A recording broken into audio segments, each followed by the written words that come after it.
So I'm very happy about my life journey. I know that's right. I know that's right. That is awesome. Are you recording right now?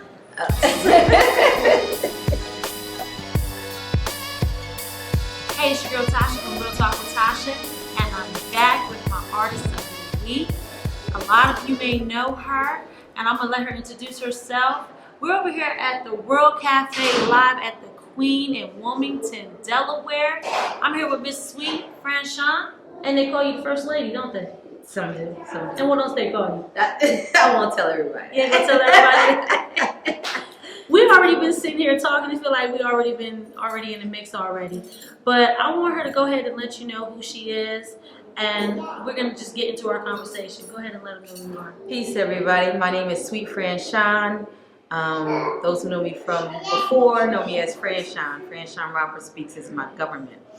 But everybody calls me Suite Franchon, or Suite for short. I am a poet, producer, promoter, director, new Heat 100 radio talk show, radio personality, Yes. radio personality, and writer. I do a few things.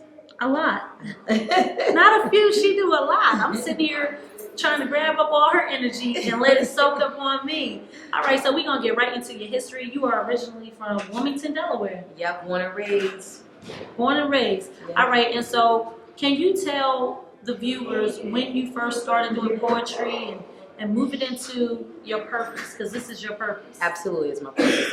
And you recognize and know it's your purpose because the universe, God, the divine opens so much up to you. So that's how you know. That's the affirmation, confirmation, because the things become very easy and fluid. But although I was born and raised here in Wilmington, Delaware, my family's from Brooklyn, New York.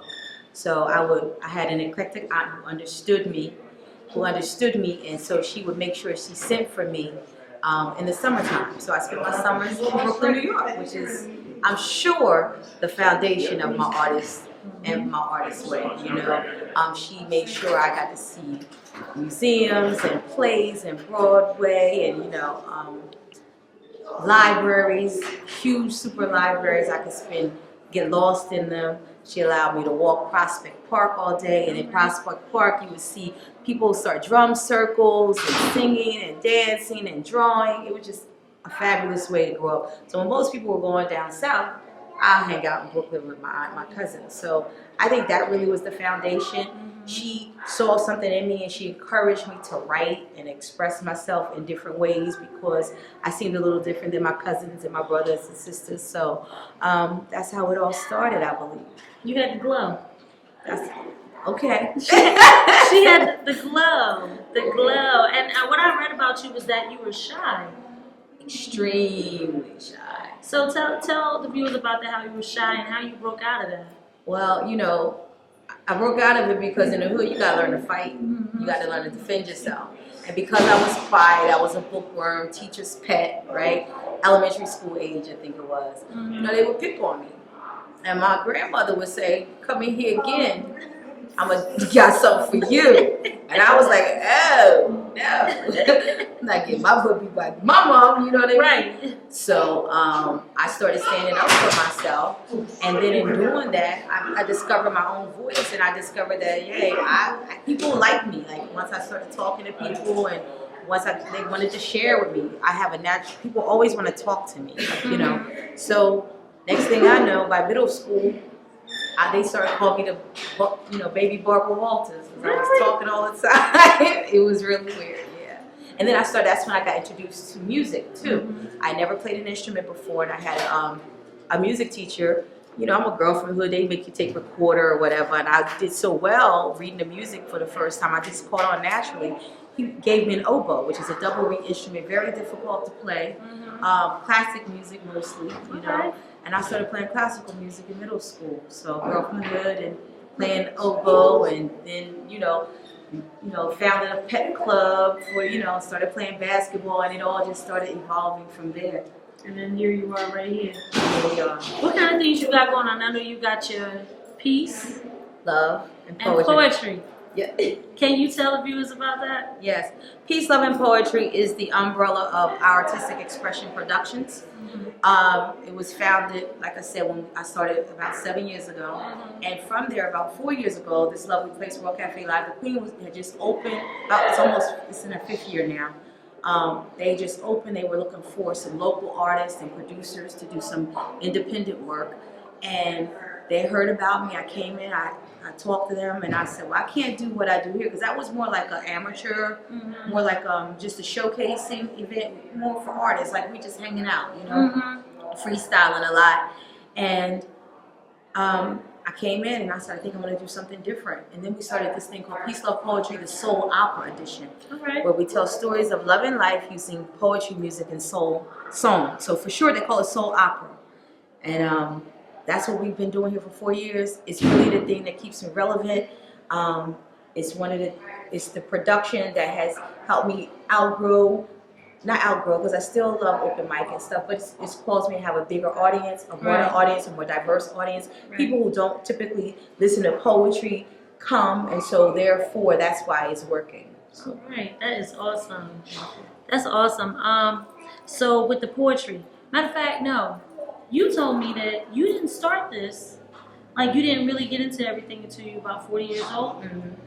True, 40. 40 years old. Yeah, yeah. That's why a lot of the premise of our themes on Soul Opera is about doing something you love, tapping into your passion, tapping into your gift, as Bruce George would say. So genius is common. We all, people think that genius is this, like only some of us are genius because, you're 150 IQ and all that stuff. It's not really that. To me, it's about tapping into your gift and your purpose and recognizing what it is and living in it. And when you do that, you become genius in that, because everything conspires to your good in that when you do that.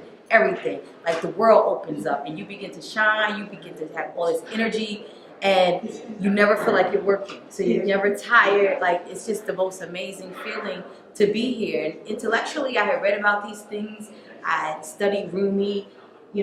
He's a poet, Rumi, and Khalil Gibran, and Nikki Giovanni, and all these. I'm a reader, so I studied all these things, but intellectually I got it, but I didn't understand it from a spiritual and emotional perspective until I got older. All right. And so once I did that, bam, it's been on and popping. I got this big smile on my face, because I'm just like looking at you like, this is what I want to be when I grow up. Oh, girl. I want to be this when I grow up. And I'm just like feeding off the energy right now, because it's awesome. Thank you. This is so genuine. It's awesome. It's good. It's a good place to be in one's life. So how do you, because you have this aura of just being happy. Those who are in my inner circle know I'm not always happy. Right. I guess, but my motto is I might visit the dark spaces sometimes, but I don't live there. Right. I don't stay there long. I'm very resilient. I have been my whole life. Right. And those of us have difficult backgrounds. We've been, resilience is part of the survival thing. Right. But I shifted from just being resilient and surviving to thriving and stuff. So even no matter what I'm going through, even if I'm not in the best of moods, and even if I'm like, gotta cuss somebody out, set my boundary, whatever that is, I don't stay there. Right. And anything I do from a position of love, whether it's a position of loving myself or loving you, or just because I got love for human beings, period. Right. But I do from a position of love. But I'm not afraid to set boundaries. I'm not afraid to let energies go. I'm not afraid to remove myself from situations that are not healthy or conducive to my loving myself at all. When did you get there? It's been an evolution. It's been an evolution. I've always, again, from shy to being outgoing and personable. Then it evolved to, learning that I have certain intellectual gifts and learning how to apply them. And then the darkest space helped me get there. I was going through divorce. I was feeling guilty about breaking up my family. I didn't have a job because I was a homemaker. I had totally overcompromised who I am for that situation. What I thought was the right thing to do, because society will make you think that that's what you're supposed to do. But I knew I wasn't being my most healthy self in that situation. So I finally got the courage to do something about it. And when I left, it was freeing, but it was scary, and I was dead broke. You know what I mean? I was in an abusive relationship where, he controlled everything. But again, show you how God works. First weekend I'm without my children. This is a real story. First weekend I'm without my children. I'm ironing my clothes. I'm like, oh my God, I don't know what I'm gonna do. I ain't been without my kids and my family. I don't know what I'm gonna do. Right? Mm-hmm. This thing comes up talking about pole jazz at in Philadelphia. But at this point, if I wasn't in New York or Delaware, I had never really explored Philly. Didn't know how to get around. Right. I said, I'm gonna go. And I go and I sit there and I sat. The next week I liked it. I went again. I liked it. This music and this poetry and I'm loving it, right? It's feeling good to me. I go again. And so it was only 5-10 people there. So somebody called me out on the stage like, you gotta be a poet because you're here. And then the way he called me out, that boy Dave in Philly, shout out to him. The way he called me out, I'm like, you don't know me. Where I'm from, that don't happen. Because, you know, again, Brooklyn, you better be able to say something back, right? Right. And so all that Brooklyn stuff started coming back. And I was like, oh, no, that ain't what we do. You know, we had hip-hop, you know, battles in the park and stuff. Yeah. I'm like, oh, no, that ain't how this works. And I got up there, and I didn't know what to do. And a band member said, just feel the music. And I was like, feel the music. Okay. Closed my eyes and the rest is history. And because of that feeling, I just kept, it's like any high, you just keep searching for it, you keep trying to do it. Then I started writing more. And then I started getting, going to open mics. And then I started doing more with, in Philly. I was doing more in Philly before I did it here. Wow. Then, again, I always had good careers and all that kind of stuff, got a job and everything. And I decided to start a little open mic right around the corner. Yeah. That's a lot. It's a lot. That's a lot. But you're teaching a whole lesson on the show. Sheesh. I hope y'all listening but to I this. say how you get there is by keep trying to get there. Right. It's not a destination. I will never get to it all. Right. And if you do, it's time to evolve and transition to the other side. You know what I'm saying? Then you're done. You're empty. You should be empty. You should be empty when you leave here. I know that's right. Straight up. You should be I know that's right. You should be empty. So all that stuff I used to read through these poets and all of that stuff, I'm like, oh, I get it now. And I was sharing it with a girlfriend the other day, even about The Secret. I used to watch it. I'm like, I get it. I do that. But things weren't manifesting, right? And then it was like, oh, I don't feel good all the time. So it's about energy vibration and your energy. That's why when you see my granddaughter, she's not even 2 yet. How you feeling? Happy? Because if you feel happy, you look good, you're going to feel good. Right. If you feel good, everything's going to be good. Right. You understand what I'm saying? It literally works like that. Wow. Like, that's not no Oprah stuff. It's real. That's really how it works. Wow. So, and then with that, I don't let myself feel bad long. I'm human. I let myself feel what I feel. If something hurt me, I cry. Right. I don't try to suppress it. Right. I don't try. I cry through it. Honey. Right. I cry through it, turn some music on and dance and praise God. Thank you for whatever the lesson. Keep it moving. I know that's right. Right? And I don't go to church. All right.